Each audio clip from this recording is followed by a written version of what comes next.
जय श्री कृष्ण दोस्तों मेरे चैनल देववाणी हमारे पुराणों से में आपका स्वागत है।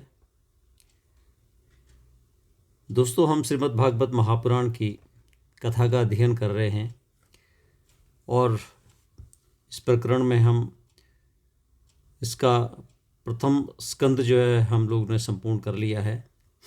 अब हम दूसरे स्कंद की ओर अग्रसर हो रहे हैं। दोस्तों, आपको अच्छा लग रहा होगा ये सुनना कि भी महाभागवत पुराण की कथा हम लोग उसका अध्ययन कर रहे हैं। आपको अगर वीडियो अच्छा लग रहा है तो कृपया इसको शेयर करें, इसको लाइक करें, सब्सक्राइब करें और अपने कमेंट ज़रूर दें। चलिए स्टार्ट करते हैं। यस्य दीप्तिलवेनैव देवता देवतां गता वन्दे तं देवदेवेशं सर्वदेवमयं हरिं। नमो भगवते वासुदेवाय।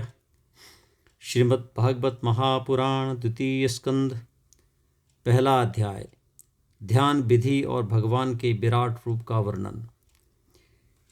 देखिए, इस पुराण में आपको भगवान के बारे में बहुत कुछ सुनने को मिलेगा, तो कृपया ध्यान से सुनिए। और इसमें कुछ विधियां भी दी हुई हैं, किस तरह से हमें पूजा पाठ करनी है, किस तरह से हमें ध्यान लगाना है, भगवान का जो स्वरूप था वो किस तरह का था और उसका वर्णन इसमें दिया गया है। श्री सुखदेव जी ने कहा, परीक्षित, तुम्हारा लोक हित के लिए किया हुआ यह प्रश्न बहुत ही उत्तम है। मनुष्यों के लिए जितनी भी बातें सुनने, स्मरण करने या कीर्तन करने की है, उन सब में यह श्रेष्ठ है। आत्मज्ञानी महापुरुष ऐसे प्रश्न का बड़ा आदर करते हैं। राजेंद्र, जो गृहस्थ घर के काम धंधों में उलझे हुए हैं, अपने स्वरूप को नहीं जानते, उनके लिए हजारों बातें कहने, सुनने एवं सोचने करने की रहती है। उनकी सारी उम्र यूं ही बीत जाती है। उनकी रात नींद या स्त्री प्रसंग में कटती है और दिन धन की हाय हाय या कुंडमियों के भरण पोषण में समाप्त हो जाता है। संसार में जिन्हें अपना अत्यंत घनिष्ठ संबंधी कहा जाता है, वे शरीर, पुत्र, स्त्री आदि कुछ नहीं है, असत है। परंतु जीव उनके मोह में ऐसा पागल सा हो जाता है कि रात दिन उनको मृत्यु का ग्रास होते देखकर भी चेतना नहीं।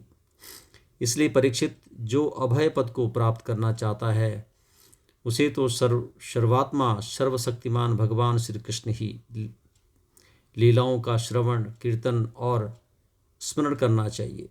मनुष्य जन्म का यही इतना ही लाभ है कि चाहे जैसे हो, ज्ञान से, भक्ति से अथवा अपने धर्म की निष्ठा से जीवन को ऐसा बना लिया जाए कि मृत्यु के समय भगवान की स्मृति अवश्य बनी रहे। परीक्षित, जो निर्गुण स्वरूप में स्थित है एवं विधि निषेध की मर्यादा को लांघ चुके हैं, वे बड़े बड़े ऋषि मुनि भी प्रायः भगवान के अनंत कल्याणमय गुण गणों के वर्णन में रमे रहते हैं। द्वापर के अंत में इस भागवत रूप अथवा वेद तुल्य श्रीमद् भागवत नाम के महापुराण का अपने पिता श्री कृष्ण द्वैपायन से मैंने अध्ययन किया था। राजर्षि, मेरी निर्गुण स्वरूप परमात्मा में पूर्ण निष्ठा है, फिर भी भगवान श्री कृष्ण की मधुर लीलाओं ने बलात् मेरे हृदय को अपनी ओर आकर्षित कर लिया। यही कारण है कि मैंने इस पुराण का अध्ययन किया। तुम भगवान के परम भक्त हो, इसलिए तुम्हें मैं इसे सुनाऊंगा। जो इसके प्रति श्रद्धा रखते हैं, उनकी शुद्ध चित्तवृत्ति भगवान श्री कृष्ण के चरणों में अनन्य प्रेम के साथ बहुत शीघ्र लग जाती है। जो लोग लोक या परलोक की किसी भी वस्तु की इच्छा रखते हैं या इसके विपरीत संसार में दुख का अनुभव करके जो उससे विरक्त हो गए हैं और निर्भय मोक्ष पद को प्राप्त करना चाहते हैं, उन साधकों के लिए तथा योग संपन्न सिद्ध ज्ञानियों के लिए भी समस्त शास्त्रों का यही निर्णय है कि वे भगवान के नामों का प्रेम से संकीर्तन करें। अपने कल्याण साधन की ओर से असावधान रहने वाले पुरुष की क्यों लंबी आयु भी अनज्ञान में ही व्यर्थ हो जाती है। उसे क्या लाभ? सावधानी से ज्ञान पूर्वक बिताई हुई घड़ी 2 घड़ी भी श्रेष्ठ है, क्योंकि उसके द्वारा अपने कल्याण की चेष्टा तो की जा सकती है। राजर्षि खड्गवांग अपनी आय की समाप्ति का समय जानकर 2 घड़ी में ही सब कुछ त्याग कर भगवान के अभय पद को प्राप्त हो गए। परीक्षित, अभी तो तुम्हारे जीवन की अवधि 7 दिन की है। इस बीच में ही तुम अपने परम कल्याण के लिए जो कुछ करना चाहिए सब कर लो। मृत्यु का समय आने पर मनुष्य घबराए नहीं। उसे चाहिए कि वह वैराग्य के शस्त्र से शरीर और उससे संबंध रखने वालों के प्रति ममता को काट डाले। धैर्य के साथ घर से निकलकर पवित्र तीर्थ के जल में स्नान करे और पवित्र तथा एकांत स्थान में विधिपूर्वक आसन लगाकर बैठ जाए। तत्पश्चात परम पवित्र ओम ओम इन 3 मात्राओं से युक्त प्रणय का मन ही मन जप करे। प्राणवायु को बस में करके मन का दमन करे और एक क्षण के लिए भी प्रणवय को न भूले।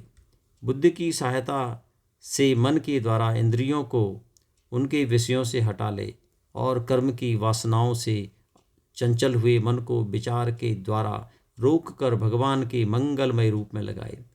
स्थिर चित्त से भगवान के श्री विग्रह में से किसी एक अंग का ध्यान करें। इस प्रकार एक एक अंग का ध्यान करते करते विषय वासना से रहित मन को पूर्ण रूप से भगवान में ऐसा तल्लीन कर दे कि फिर और किसी विषय का चिंतन ही न हो।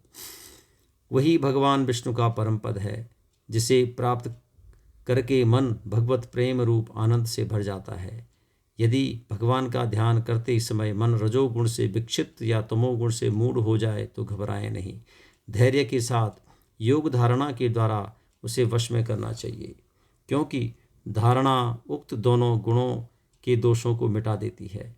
धारणा स्थिर हो जाने पर ध्यान में जब योगी अपने परम मंगलमय आश्रय भगवान को देखता है, तब उसे तुरंत ही भक्ति योग की प्राप्ति हो जाती है।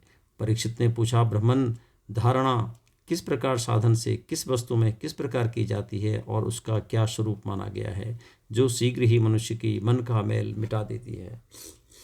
श्री सुखदेव जी ने कहा, परीक्षित, आसन, श्वास, आसक्ति और इंद्रियों पर विजय प्राप्त करके फिर बुद्धि के द्वारा मन को भगवान के स्थूल रूप में लगाना चाहिए। यह कार्य रूप संपूर्ण विश्व को कुछ कभी था या होगा, सबका सब जिसमें दिख पड़ता है, वही भगवान का स्थूल से स्थूल और विराट शरीर है। जल, अग्नि, वायु, आकाश, अहंकार, महत्व और प्रकृति, इन 7 आवरणों से घिरे हुए इस ब्रह्मांड शरीर में जो विराट पुरुष भगवान है, वे ही तो धारणा के आश्रय हैं। उन्हीं की धारणा की जाती है। तत्वज्ञ पुरुष उनका इस प्रकार वर्णन करते हैं, पाताल विराट पुरुष के तलवे हैं, उनकी एड़ियाँ और पंजे रसातल हैं, दोनों गुल्फ एड़ी के ऊपर की गांठें महातल हैं, उनके पैर के पिंड तलातल हैं, विश्वमूर्ति भगवान के दोनों घुटने सुतल हैं, जांघें बितल और अतल हैं, पेड़ू भूतल है। और परीक्षित, उनके नाभि रूप सरोवर को ही आकाश कहते हैं। आदि पुरुष परमात्मा की छाती को स्वर्गलोक, गले को महरलोक, मुख को जनलोक और ललाट को तपोलोक कहते हैं। उन सहस्त्र सिर वाले भगवान का मस्तक समूह ही सत्यलोक है। इंद्रादि देवता उनकी भुजाएं हैं, दिशाएं कान और शब्द श्रवणेन्द्रिय हैं, दोनों अश्विनी कुमार उनकी नासिका के छिद्र हैं, गंध घ्राणेन्द्रिय हैं और धधकती हुई आग उनका मुख है। भगवान विष्णु के नेत्र अंतरिक्ष हैं, उनमें देखने की शक्ति सूर्य है, दोनों पल के रात और दिन हैं, उनका भूविलास ब्रह्मलोक है, तालु जल है और जिह्वा रस। वेदों को भगवान का ब्रह्मरंध्र कहते हैं, और यम को दाढ़ें। सब प्रकार के स्नेह दांत हैं, और उनकी जगन मोहिनी माया को ही उनकी मुस्कान कहते हैं। यह अनंत सृष्टि उसी माया का कटाक्ष विक्षेप है। लज्जा ऊपर का होंठ और लोभ नीचे का होंठ है। धर्म स्तन और अधर्म पीठ है। प्रजापति उनके मूत्रेंद्रिय हैं। मित्र वरुण अंडकोश हैं। समुद्र कोक है, और बड़े बड़े पर्वत उनकी हड्डियां हैं। राजन, विश्वमूर्ति विराट पुरुष की नाड़ियां नदियां हैं। वृक्ष रोम हैं। परम प्रबल वायु श्वास है। काल उनकी चाल है, और गुणों का चक्कर चलाते रहना ही उनका कर्म है। परीक्षित, बादलों को उनके केस मानते हैं। संध्या उन अनंत का वस्त्र है। महात्माओं ने अव्यक्त मूल प्रकृति को ही उनका हृदय बतलाया है, और सब विकारों का खजाना उनका मन चंद्रमा कहा गया है। महत्व को सर्वात्मा भगवान का चित्त कहते हैं, और रुद्र उनके अहंकार कहे गए हैं। घोड़े, खच्चर, ऊंट और हाथी उनके नख हैं। वन में रहने वाले सारे मृग और पशु उनके कटि प्रदेश में स्थित हैं। तरह तरह के पक्षी उनके अद्भुत रचना कौशल हैं। स्वयंभू मनु उनकी बुद्धि है, और मनु की संतान मनुष्य उनके निवास स्थान हैं। गंधर्व, विश्वाधार, चारण और अप्सराएं उनके षडज आदि स्वरों की स्मृति हैं। दैत्य उनके वीर्य हैं। ब्राह्मण, शूर्य, क्षत्रिय, भुजाएं, वैश्य, जंघाएं और शूद्र उन विराट पुरुष के चरण हैं। विविध देवताओं के नाम से जो बड़े बड़े द्रव्यमय यज्ञ किए जाते हैं, वे उनके कर्म हैं। परीक्षित, विराट भगवान के स्थूल शरीर का यही स्वरूप है। सो मैंने तुम्हें सुना दिया। इसी में मुमुक्ष पुरुष बुद्धि के द्वारा मन को स्थिर करते हैं, क्योंकि इसमें भिन्न और कोई वस्तु नहीं है। जैसे स्वप्न देखने वाला स्वप्नावस्था में अपने आप को ही विविध पदार्थों के रूप में देखता है, वैसे ही सबकी बुद्धि वृत्तियों के द्वारा सब कुछ अनुभव करने वाला सर्वांतर्यामी परमात्मा भी एक ही है। उन सत्य स्वरूप आनंद निधि भगवान का ही भजन करना चाहिए। अन्य किसी भी वस्तु में आसक्ति नहीं करनी चाहिए, क्योंकि यह आसक्ति जीव के अधः पतन का हेतु है। इस प्रकार हमारा दूसरे स्कंद का प्रथम अध्याय समाप्त हुआ है।